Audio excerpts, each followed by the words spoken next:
اعوذ باللہ من الشیطان الرجیم بسم اللہ الرحمن الرحیم۔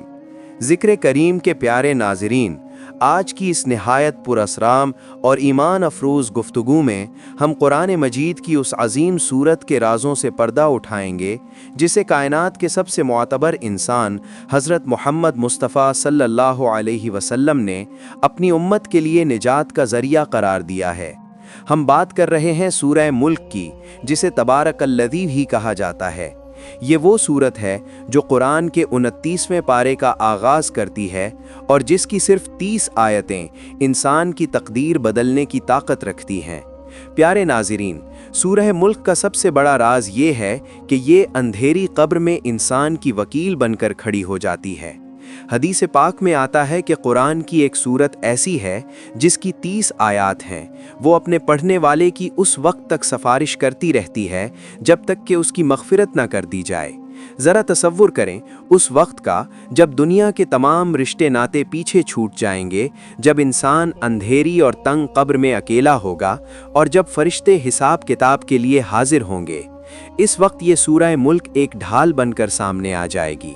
روایات میں آتا ہے کہ جب عذاب کے فرشتے سر کی طرف سے آنا چاہیں گے تو سورہ ملک کہے گی کہ تم ادھر سے نہیں آ سکتے کیونکہ یہ بندہ میری تلاوت کیا کرتا تھا۔ جب وہ پیروں کی طرف سے آنا چاہیں گے تو یہ سورت وہاں بھی رکاوٹ بن جائے گی، یہاں تک کہ یہ سورت اپنے پڑھنے والے کو اللہ کے عذاب سے بچا کر ہی دم لے گی۔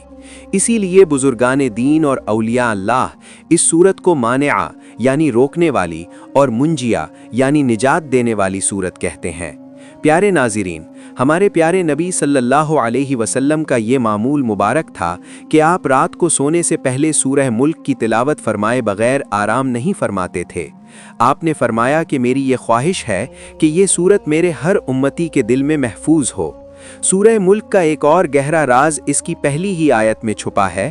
اللہ فرماتا ہے کہ برکت والی ہے وہ ذات جس کے ہاتھ میں کائنات کی بادشاہی ہے۔ یہ آیت انسان کو بتاتی ہے کہ حقیقی طاقت اور ملکیت صرف اللہ کی ہے۔ جب انسان اس سورت کو پڑھتا ہے تو اس کے دل سے دنیا کی محبت نکل جاتی ہے اور وہ اپنے رب کی عظمت کو پہچان لیتا ہے۔ اس سورت میں اللہ تعالیٰ نے زندگی اور موت کی تخلیق کا مقصد بیان فرمایا ہے کہ اس نے ہمیں اس لیے پیدا کیا تاکہ وہ ہمیں آزما سکے کہ ہم میں سے کون اچھے عمل کرتا ہے۔ سورہ ملک کی تلاوت کرنے والے کے چہرے پر قیامت کے دن ایک خاص نور ہوگا اور وہ ان خوش نصیبوں میں شامل ہوگا جنہیں حساب کتاب میں آسانی نصیب ہوگی۔ اہل سنت و جماعت کا یہ شیوا رہا ہے کہ وہ رات کے اوقات میں اس سورت کا خاص اہتمام کرتے ہیں، کیونکہ رات کی خاموشی میں جب یہ سورت پڑھی جاتی ہے تو اس کے انوار براہ راست روح میں اتر جاتے ہیں۔ ہمیں چاہیے کہ ہم بھی اس سورت کو اپنی زندگی کا حصہ بنا لیں اور ہر رات اسے پڑھ کر سوئیں تاکہ ہماری قبر روشن ہو جائے اور ہمیں اللہ کی پناہ نصیب ہو۔ یہ وہ سورت ہے جو قبر کے عذاب کو خوشی میں بدل دیتی ہے اور تنہائی کے خوف کو اللہ کی قربت میں تبدیل کر دیتی ہے۔ دعا ہے کہ اللہ رب العزت ہمیں سورہ ملک کی تلاوت کرنے اور اس کے چھپے ہوئے رازوں کو سمجھنے کی توفیق عطا فرمائے اور ہمیں ان تمام برکات سے مالا مال کرے جو اس عظیم سورت میں رکھی گئی ہیں۔ یا اللہ، ہمیں ایسا بنا دے کہ جب ہم قبر کی پہلی منزل پر پہنچیں تو یہ سورت ہماری محافظ بن کر ہمارے ساتھ ہو۔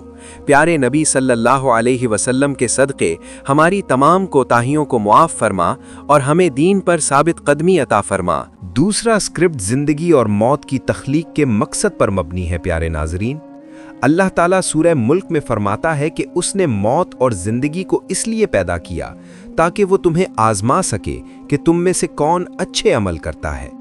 یہاں ایک بہت بڑا راز چھپا ہے۔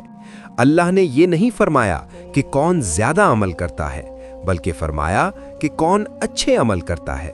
یعنی اللہ کے ہاں عمل کی مقدار سے زیادہ اس کی کوالٹی اور اخلاص کی اہمیت ہے۔ یہ آیت ہمیں بتاتی ہے کہ زندگی ایک مختصر سفر ہے اور موت اس کا دروازہ ہے۔ موت کوئی ڈرنے والی چیز نہیں، بلکہ یہ ایک امتحان کا نتیجہ ہے۔ سورہ ملک ہمیں یاد دلاتی ہے کہ ہم اس دنیا میں صرف کھانے پینے کے لیے نہیں آئے، بلکہ اپنے رب کو راضی کرنے کے لیے آئے ہیں۔ جو شخص ہر رات اس سورت کی تلاوت کرتا ہے اسے اپنی زندگی کی قدر معلوم ہوتی ہے اور وہ اپنے وقت کو فضول کاموں میں ضائع نہیں کرتا۔ اس دوسرے حصے میں ہم اس آزمائش کی حقیقت کو تفصیل سے بیان کریں گے تاکہ ہم اپنی آخرت کی تیاری بہتر طریقے سے کر سکیں۔ یہ وہ راز ہے جو انسان کو غفلت سے بیدار کرتا ہے اور اسے نیکی کی طرف راغب کرتا ہے۔ تیسرا اسکرپٹ کائنات کے نظام اور 7 آسمانوں کی تخلیق کے بارے میں ہے۔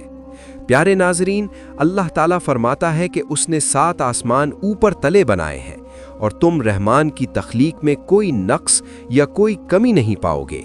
اللہ چیلنج کرتا ہے کہ اپنی نظریں دوڑاؤ، کیا تمہیں کہیں کوئی دراڑ یا کوئی خرابی نظر آتی ہے؟ پھر بار بار دیکھو، تمہاری نظر تھک کر واپس آ جائے گی، لیکن اللہ کی کاریگری میں کوئی عیب نہیں ملے گا۔ یہ تیسرا راز ہمیں اللہ کی عظمت اور اس کی قدرت کی پہچان کرواتا ہے۔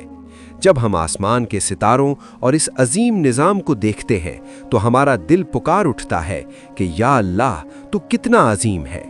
سورہ ملک کی یہ آیات انسان کے اندر تفکر اور تدبر پیدا کرتی ہیں۔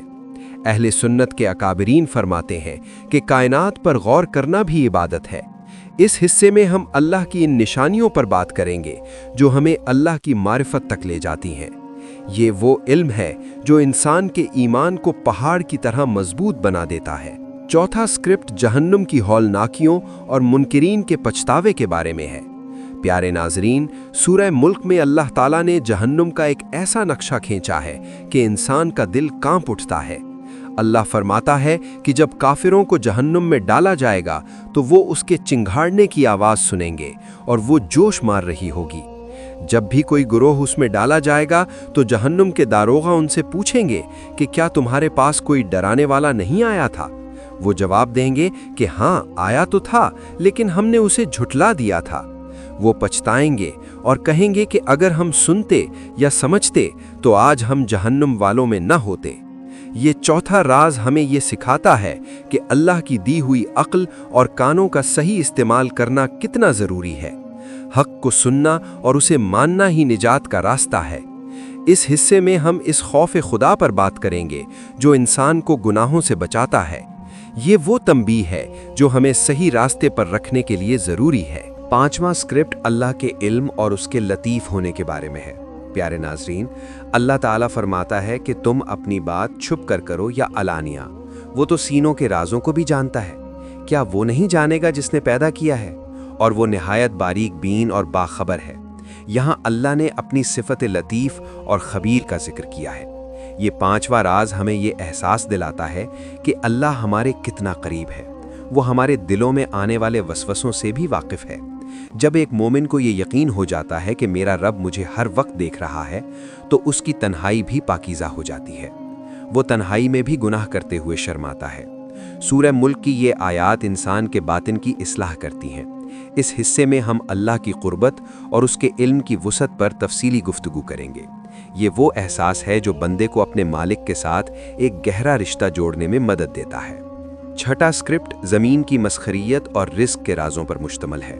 پیارے ناظرین، اللہ تعالیٰ فرماتا ہے کہ وہی تو ہے جس نے زمین کو تمہارے لیے مسخر کر دیا، یعنی اسے تمہارے تابع کر دیا۔ اب اس کے راستوں میں چلو اور اللہ کا دیا ہوا رزق کھاؤ، اور یاد رکھو کہ اسی کی طرف دوبارہ لوٹ کر جانا ہے۔ یہ چھٹا راز ہمیں یہ بتاتا ہے کہ دنیا کی تمام سہولتیں اللہ کا انعام ہیں، لیکن ہمیں ان میں کھو نہیں جانا چاہیے۔ ہمیں زمین پر چلتے پھرتے یہ یاد رکھنا چاہیے کہ ہم یہاں مسافر ہیں اور ہمیں ایک دن اپنے اصل گھر کی طرف واپس جانا ہے۔ رزق کا مالک صرف اللہ ہے اور وہی ہر جاندار کو روزی پہنچاتا ہے۔ اس حصے میں ہم اس توکل اور بھروسے پر بات کریں گے جو ایک مومن کو پرسکون رکھتا ہے۔ یہ وہ سبق ہے جو ہمیں دنیا کی فکروں سے آزاد کر کے اللہ کی یاد میں مشغول کرتا ہے۔ ساتواں اسکرپٹ سورہ ملک کے اس سب سے بڑے راز پر ہے جو اندھیری قبر میں نجات کا ذریعہ ہے۔ پیارے ناظرین، جیسا کہ ہم نے پہلے ذکر کیا کہ یہ سورت اپنے پڑھنے والے کی شفاعت کرتی ہے، اس حصے میں ہم ان تمام احادیث اور بزرگوں کے واقعات کو بیان کریں گے جو سورہ ملک کی مدافعت کو ثابت کرتے ہیں۔ اللہ کے رسول صلی اللہ علیہ وسلم نے فرمایا کہ یہ سورت عذاب قبر سے بچانے والی ہے۔ جب انسان اکیلا ہوتا ہے اور کوئی اس کا مددگار نہیں ہوتا تو یہ سورت ایک نورانی شکل میں حاضر ہوتی ہے اور فرشتوں سے کہتی ہے کہ اسے نہ چھیڑو، اس نے میری تلاوت کی ہے۔ یہ ساتواں راز ہمیں یہ سکھاتا ہے کہ ہمیں اپنی قبر کی تیاری ابھی سے کرنی چاہیے۔ جو شخص رات کو سونے سے پہلے اسے پڑھتا ہے وہ اللہ کی امان میں آ جاتا ہے۔ اس حصے میں ہم قبر کی زندگی اور اس سورت کے اثرات پر نہایت رقت آمیز اور تفصیلی بات کریں گے۔ یہ وہ حصہ ہے جو ہر سننے والے کی آنکھوں میں آنسو لے آئے گا اور اسے تلاوت کا شوق عطا کرے گا۔ 8واں اور آخری اسکرپٹ سورہ ملک کے وظائف، معمولات نبوی اور اس پوری سیریز کے خلاصے پر مبنی ہے۔ پیارے ناظرین، ہمارے آقا صلی اللہ علیہ وسلم کا یہ معمول تھا کہ آپ سورہ ملک پڑھے بغیر نہیں سوتے تھے۔ اس آخری حصے میں ہم اس سورت کو یاد کرنے کی اہمیت اور اسے اپنی زندگی کا حصہ بنانے کے عملی طریقوں پر بات کریں گے۔ ہم بتائیں گے کہ بزرگان دین نے مختلف حاجات کے لیے اس سورت کے کون سے وظائف بتائے ہیں۔ یہ پوری سیریز ہمیں اس نتیجے پر پہنچاتی ہے کہ سورہ ملک قرآن کا وہ ہیرا ہے جو ہماری دنیا بھی روشن کرتا ہے اور آخرت بھی۔ اس آخری حصے میں ہم ایک خاص دعا بھی شامل کریں گے تاکہ اللہ تعالی ہماری اس محنت کو قبول فرمائے۔ یہ 8 نکات سورہ ملک کی برکات کا ایک جامع احاطہ کرتے ہیں۔ دعا ہے کہ اللہ رب العزت ہمیں اس سورت سے سچی محبت عطا فرمائے اور ہمیں ان تمام برکات سے مالا مال کرے جن کا ذکر ہم نے ان نکات میں کیا۔ یا اللہ، ہمیں ایسا بنا دے کہ جب ہم اس دنیا سے جائیں تو سورہ ملک ہماری شفاعت کرنے والی ہو۔ ذکر کریم کے پیارے ناظرین، سورہ ملک کے انوار اور اس کے چھپے ہوئے خزانوں کی اس نہایت تفصیلی سیریز کے 9ویں حصے میں ہم اس عظیم راز پر بات کریں گے جسے ہمارے پیارے نبی حضرت محمد مصطفیٰ صلی اللہ علیہ وسلم نے اپنی امت کے لیے ایک دائمی محافظ قرار دیا ہے۔ اس 9ویں اسکرپٹ کا عنوان ہے سورہ ملک اور رات کا وہ خفیہ تعلق جو انسان کو عذاب الہی سے دور کر دیتا ہے۔ پیارے ناظرین، یہ سورت جسے المانعہ یعنی روکنے والی کہا جاتا ہے، اس کا سب سے بڑا راز یہ ہے کہ یہ رات کی خاموشی میں اپنے پڑھنے والے کے گرد ایک ایسا نورانی قلعہ بنا دیتی ہے کہ کوئی بھی بلا یا مصیبت اس کے قریب نہیں آ سکتی۔ ہمارے حضور صلی اللہ علیہ وسلم کا یہ معمول مبارک تھا کہ آپ جب تک سورہ ملک اور سورہ سجدہ کی تلاوت نہ فرما لیتے اس وقت تک آرام نہیں فرماتے تھے۔ اس کے پیچھے وہ عظیم حکمت چھپی ہے کہ رات کی نیند موت کی ایک شکل ہے، اور جب انسان اس سورت کو پڑھ کر سوتا ہے تو اس کی روح اللہ کے عرش کے نیچے سجدہ کرتی ہے اور یہ سورت اس کی روح کی حفاظت کرتی ہے۔ احادیث میں آتا ہے کہ ایک صحابی رسول نے ایک جگہ خیمہ لگایا اور انہیں معلوم نہیں تھا کہ وہاں کسی کی قبر ہے۔ اچانک انہیں قبر کے اندر سے سورہ ملک پڑھنے کی آواز سنائی دی۔ جب انہوں نے یہ واقعہ حضور صلی اللہ علیہ وسلم کو سنایا تو آپ نے فرمایا کہ یہ سورت عذاب کو روکنے والی اور نجات دینے والی ہے۔ اس سے یہ راز کھلا کہ یہ سورت صرف جیتے جی فائدہ نہیں دیتی بلکہ مرنے کے بعد قبر کے اندھیروں میں بھی اپنے قاری کا ساتھ نہیں چھوڑتی۔ بزرگان دین فرماتے ہیں کہ جو شخص ہر رات پابندی سے اس کی تلاوت کرتا ہے اللہ تعالیٰ اسے ایمان پر خاتمہ نصیب فرماتا ہے۔ اس 9ویں حصے میں ہم اس روحانی تعلق کو تفصیل سے سمجھیں گے کہ کیسے ایک چھوٹی سی سورت انسان کے نامہ اعمال میں نیکیوں کے پہاڑ کھڑے کر دیتی ہے، اور کیسے یہ قیامت کے دن اللہ تعالیٰ سے جھگڑا کرے گی کہ باری تعالیٰ اس بندے کو معاف فرما دے کیونکہ یہ مجھے روزانہ پڑھا کرتا تھا۔ امام اہل سنت اعلیٰ حضرت رحمۃ اللہ علیہ فرماتے ہیں کہ تلاوت قرآن میں جو لذت سورہ ملک کے الفاظ میں رکھی گئی ہے وہ دل کو سکون اور روح کو تڑپ عطا کرتی ہے۔ یہ 30 منٹ کی گفتگو آپ کو اس سورت کی تلاوت کا ایسا شوق عطا کرے گی کہ آپ کی کوئی رات اس کی تلاوت کے بغیر نہیں گزرے گی۔ یہ وہ راز ہے جو قبر کی وحشت کو جنت کی بہار میں بدلنے کی طاقت رکھتا ہے۔ 10ویں تفصیلی اسکرپٹ کی طرف بڑھتے ہیں جس میں اللہ تعالیٰ کی قدرت کے ان نشانیوں کا ذکر ہے جو پرندوں کی پرواز اور رزق کی تقسیم میں پوشیدہ ہیں۔ پیارے ناظرین، سورہ ملک کی 19ویں آیت میں اللہ تعالیٰ ایک نہایت خوبصورت اور گہرا سوال کرتا ہے۔ اللہ فرماتا ہے کہ کیا تم نے اپنے اوپر اڑنے والے پرندوں کو نہیں دیکھا جو پر پھیلائے ہوتے ہیں اور کبھی سکیڑ لیتے ہیں؟ انہیں رحمان کے سوا کوئی نہیں تھامے ہوئے۔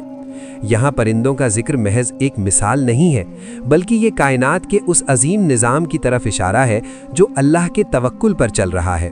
یہ 10واں راز ہمیں یہ سکھاتا ہے کہ جب اللہ ایک کمزور پرندے کو ہوا کے تھپیڑوں میں گرنے سے بچا سکتا ہے اور اسے آسمان کی وسعتوں میں راستہ دکھا سکتا ہے تو وہ انسان کو جو اشرف المخلوقات ہے پریشانیوں کے بھور میں کیسے تنہا چھوڑ سکتا ہے۔ پرندے صبح خالی پیٹ نکلتے ہیں اور شام کو پیٹ بھر کر واپس آتے ہیں۔ وہ کل کے لیے کچھ جمع نہیں کرتے بلکہ اپنے رب کی صفت رحمانیت پر بھروسہ کرتے ہیں۔ سورہ ملک کی یہ آیات انسان کے اندر سے رزق کی فکر اور دنیا کا خوف نکال دیتی ہیں۔ اللہ فرماتا ہے کہ اگر رحمان اپنی رحمت روک لے تو تمہیں کون رزق دے سکتا ہے؟ یہ علم انسان کے اندر قناعت اور شکر گزاری پیدا کرتا ہے۔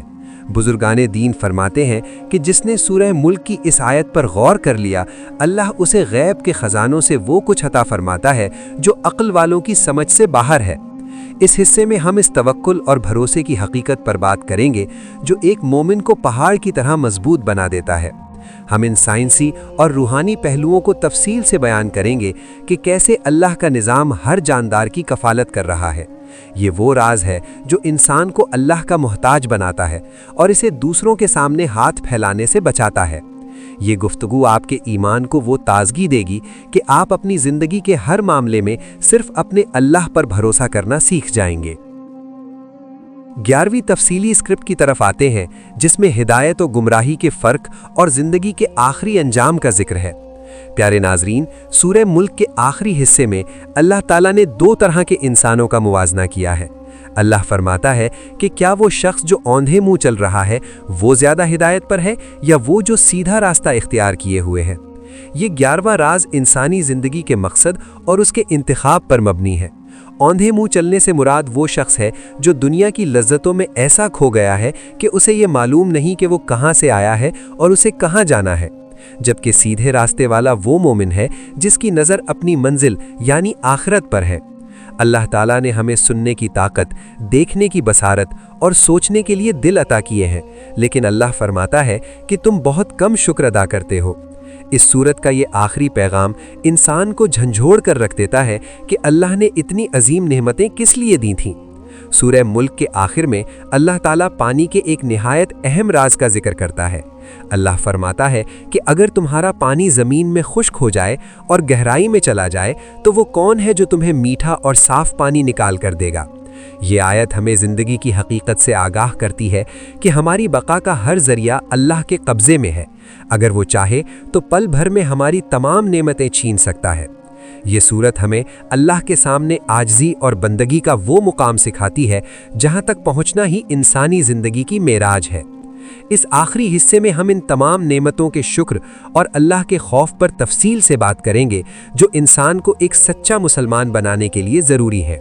یہ 11 نکات سورہ ملک کے انوار کا وہ نچوڑ ہے جو ہر سننے والے کی زندگی میں ایک مثبت انقلاب برپا کر دیں گے۔ اللہ تعالی ہمیں اس سورت کی برکات سے مالا مال فرمائے اور ہماری تلاوت کو قبول فرمائے۔ آمین بجاہ النبی الامین۔